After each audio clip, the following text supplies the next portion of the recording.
Well, it's a lovely day to go to the park. I think we should go to Mark Eaton Park. Yeah, that sounds a really good idea. Have we got everything we need? I think so. Yeah. I can't wait! Oh, it's gonna be so fun! Shut Oh, up, it's so you. exciting for you both. I don't want you to come. I want to go on my own with just Jenny and Sue. That's not, You're boring. that's not very kind. Sue, Jenny! What's the matter, Barley? Donkey's being mean to me, saying mean words. No, I am not. Well, just to get along nicely, just sit still and we're about to go now. We'll soon be there. Okay, Sue, okay. Put your seatbelts on, make sure you've got your seatbelts on. We've got everything in the boot ready, towels and balls and everything, and a picnic. Yay, let's go! Woohoo!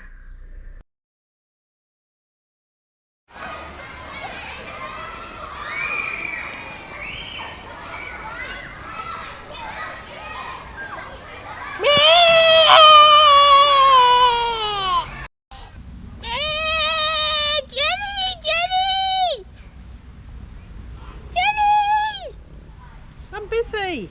The donkey just pushed me! Oh, stop making a fuss. I'm busy. I'll sort it in a minute. Shush. What's the matter, Barley? Sue, donkey just pushed me on the pirate ship! Oh dear, let me see if I've got a plaster. Oh, thank you. Here we are, look. Hang on. Let's put it on.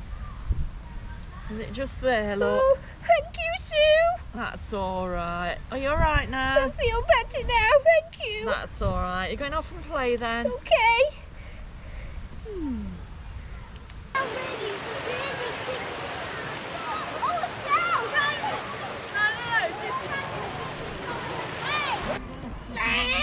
Jenny, donkey just got me wet. Oh, it's just a bit of water. I'm scared of water. I don't like it. It's fine. It's just a bit of water. Come here, Barley. Let me dry you. Thank There. you, Sue. There. Oh, thank you.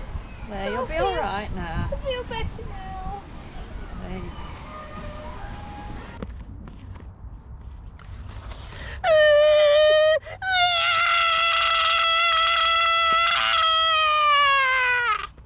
Jenny, donkey stole my ice lolly. Oh, stop making a fuss. Only a nice lolly. Don't be so silly. It's not fair. Don't worry, Barley. We'll get you another one in a bit when we go to another place. Is Thank that you, alright? Sue. Thank you. That's Thank you. alright. Jenny, can I just have a word with you? Yeah, of course you can. I just want to say about Barley. He's really upset, you know. Why? Well, Donkey's been not very nice to him all day, and I really think I need to stand up for him because he's really upset. He got splashed in the paddling pool and he didn't want to. He got his ice lolly taken from him by Donkey, and Donkey knocked him over as well and ate his crisps. Oh, Barley was just being mardy. He was just being fussy. No, it's a bit more than that. It's not just being mardy. He's really upset. And I think you ought to have a word with Donkey. You don't think he was bullying him, do you? Well, I think it's getting that way. Oh no. I'll speak to Donkey about it. Okay. Don't worry. I'll All make right. sure I find out what's happening. Thank you. You didn't mind me saying, did you? No, you've done the right thing. Sorry if I missed it. Donkey, I need to have a little chat with you. Okay. I guess you've had a really nice time at the park today, haven't you? Yeah. But the problem is that Barley isn't very happy. Why? You've been bullying him. No. Yes, you have. No. Yes, you pushed him at the park. No.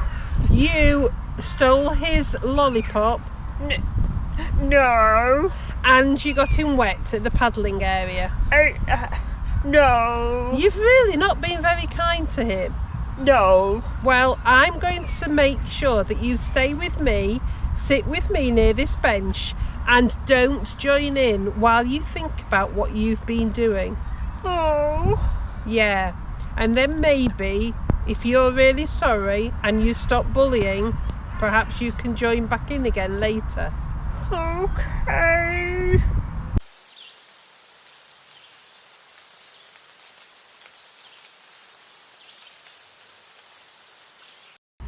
Barley, I'm really, really sorry.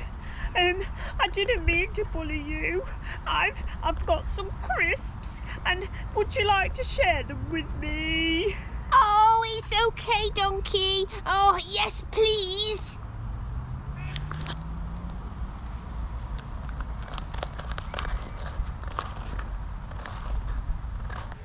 Barley, I'm really, really sorry. Can we be friends again? Oh, yes, of course, Donkey. Can we have a hug? Yes, okay. Come on then. Well, I'm really glad that Barley and Donkey are friends again now, aren't you? But I wonder, have any of you ever been bullied a bit like Barley was? Or maybe you've been like Sue and you've stuck up to a bully. Well, our Bible story today is all about just that. It's about a lady called Esther who stands up to a very big bully called Haman.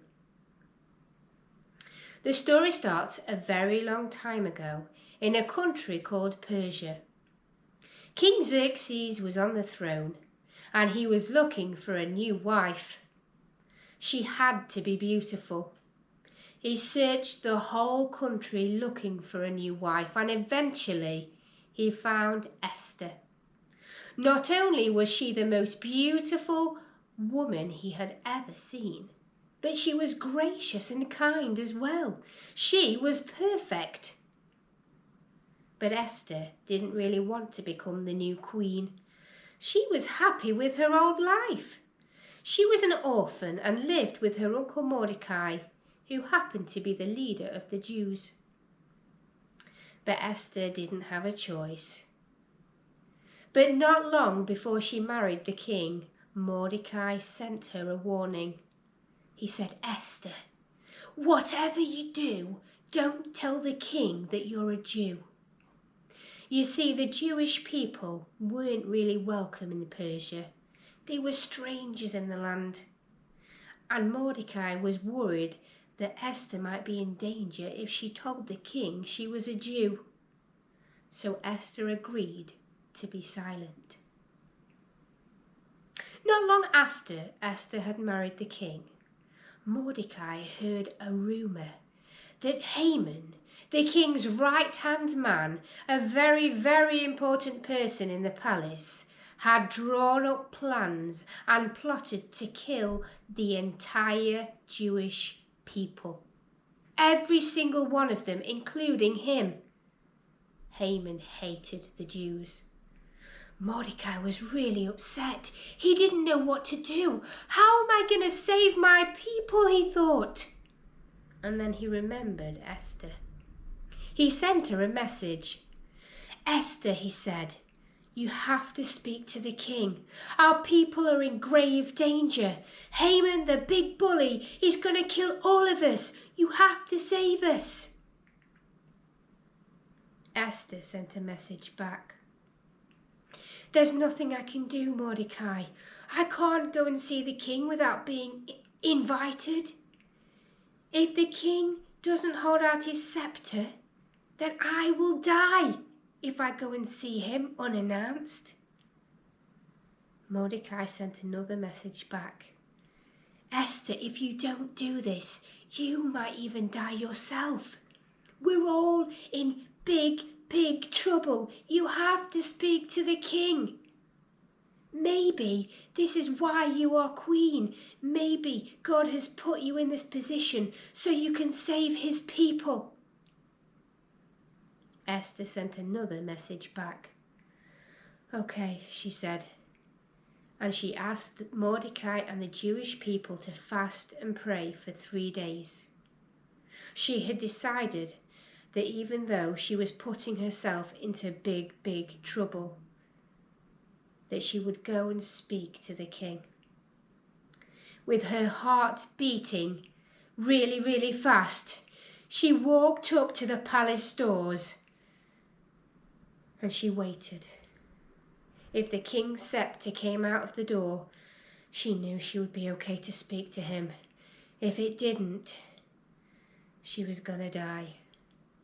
She waited, and all of a sudden, the scepter appeared. She was still really scared. She said, "Your Majesty, please can I ask something of you?" "Yes," said King Xerxes, and as soon as he saw how beautiful she was, he said, "Yes, you can have up to half my kingdom. What is it you want, Queen Esther? Will you please come to my room and banquet with me and bring Haman as well?" "Well, yes, of course," said the king. So later that night, the king and Haman, who was very pleased that he'd been invited, went to Queen Esther's room for a banquet. "What is it you want?" said the king. "You can have up to half my kingdom." "Well," said Esther. She was biding her time, waiting for the right time to tell him about the Jews. "Can you and Haman come to my room again tomorrow and have another banquet with me?" "Yes, of course," said the king. Haman was even more pleased he'd been invited again. He was so proud of himself. He was going to have all the Jews killed. He was becoming nearly as important as the king.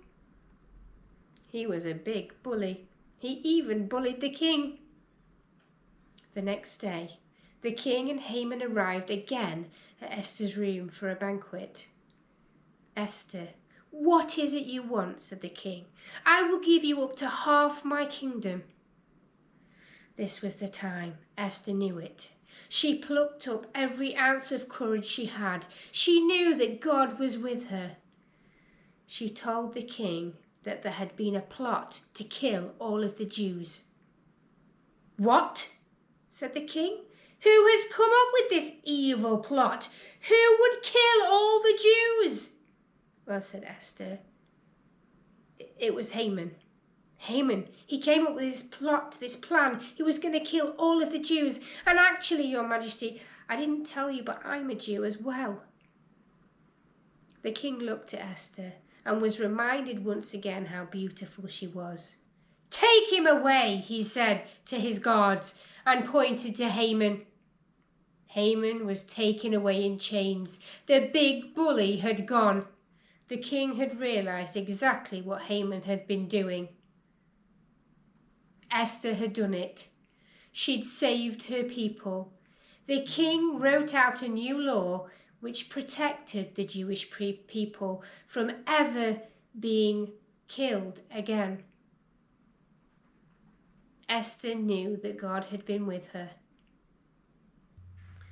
Well, what a story about Esther. And wasn't Haman a nasty man? He was really mean and, well, he bullied the Jews. Do you know, Haman did lots of really bad things. And I suppose there's times when we do things that are not right either, even if they're little tiny things. Christians believe that God is always with us to help us make the right choice. But we do things wrong. It feels like a heavy weight deep inside, almost as if we've got a stone that we're carrying around that we can't get rid of.